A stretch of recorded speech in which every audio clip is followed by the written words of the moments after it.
Welcome. In this quick tutorial we are going to show you that how to turn off profile views on TikTok.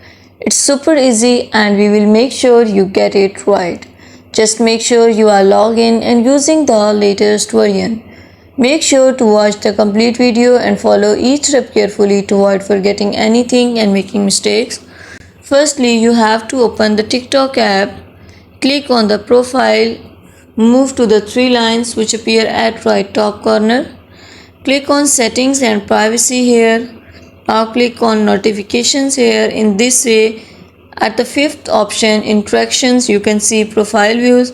Turn it off. In this way, gray color of this content will appear here. It means that your profile views will be turning off. You can't see that who viewed your profile, and the other people will not get notification that you viewed their profile on TikTok. Thank you so much.